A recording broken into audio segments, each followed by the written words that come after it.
Hi everybody, it's AJ speaking. There was news that Tesla shuts down the Dojo supercomputer project. I know this comes as a disappointment to many in the Tesla fan community, but in this video I want to explain why it's actually a good thing. So first, here you see the article that I believe broke the news. It first came out on Bloomberg, and I just clipped here the Reuters version of that article. Not important. They talk about how Elon ordered to shut down the supercomputer team. Peter Bannon is leaving the company. He led that effort. And just as a bit of background, the idea behind Dojo was to create a highly optimized solution for Tesla, because Tesla's training needed is very specific. However, things have moved on, and also the state of the art in training, etc., has moved on. But before we talk about some technical aspect, let's look what Elon said. So here are the relevant posts. Elon responded to a user on X. It doesn't make sense for Tesla to divide its resources and scale two quite different AI chip designs.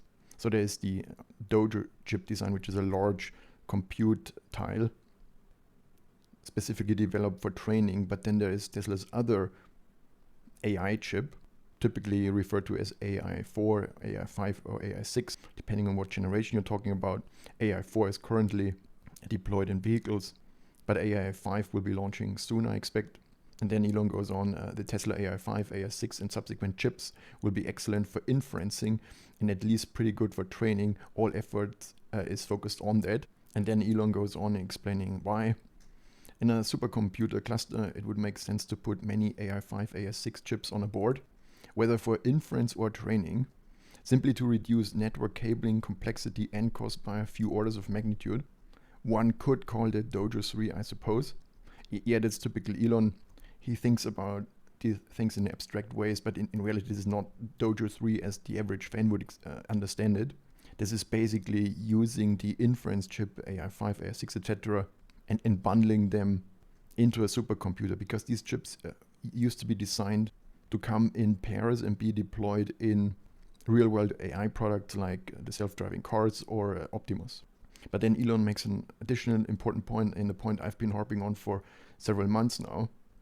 Most training in the future will actually be inference for the sole purpose of training, aka synthetic data generation.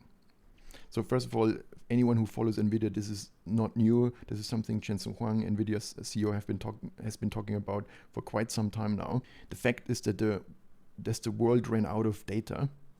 So the large model builders, they trained on all available data. And clever AI researchers found a good solution for that, and that is synthetic data generation, which typically works by using a snippet of real-world data and then creating millions of copies of that. I mean, different variations.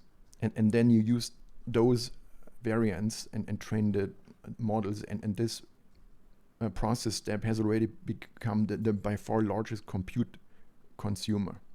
But to make the synthetic data, you need inferencing. And the writing was long on the wall that the vast majority, virtually 99% of all compute in the future, will all be inferencing. So what you need is not the most powerful training compute anymore. This will be highly commoditized very soon. It will all be about the inferencing, and in inferencing it's all about the amount of compute you can throw at the problem, and their cost will be the ultimate driver deciding about the winner and the loser. So in a nutshell, I view Elon killing off Dojo as a good thing, because it's also a money thing. Tesla should obviously invest resources where it gets the most bang for its buck, and building training computers is not that area.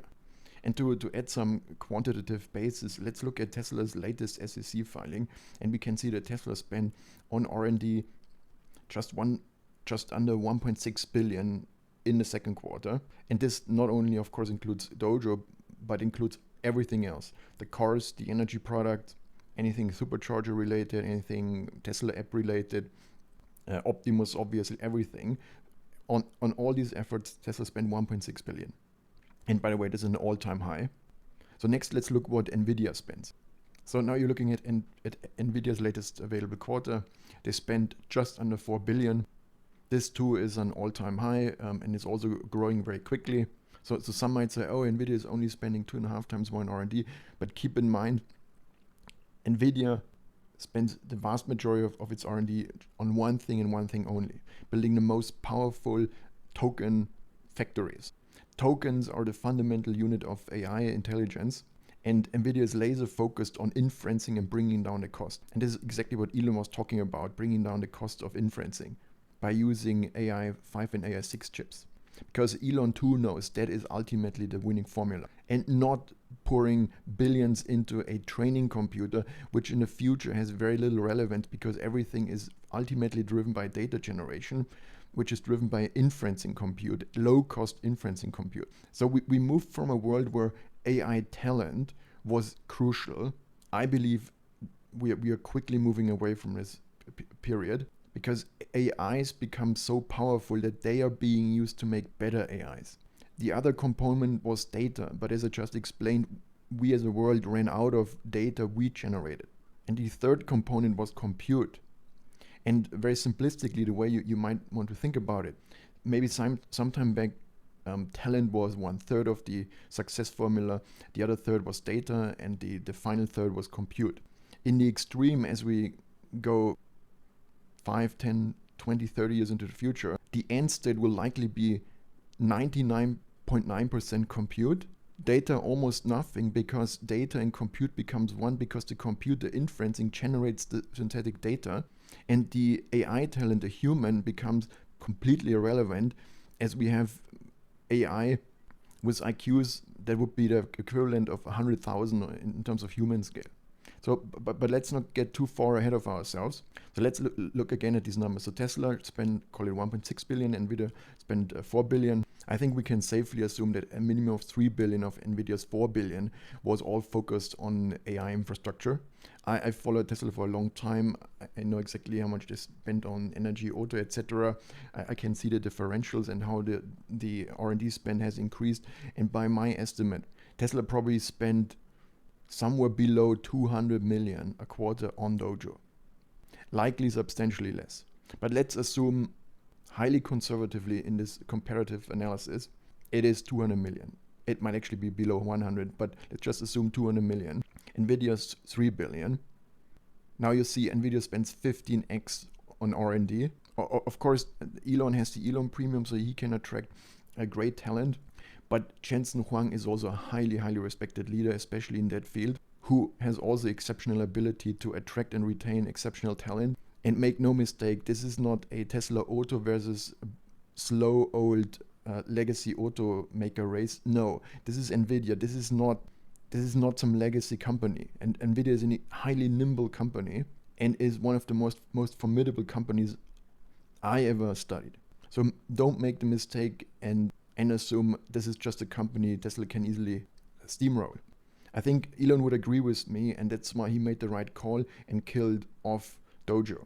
Also, if you follow my forecasting, a big reason why I'm a bit lukewarm in terms of financial performance over the next 3 quarters is because R&D spend increased so massively. And I think Elon took a hard look at the numbers and looked at where he should cut. And then it was obvious the Dojo team would be one of them.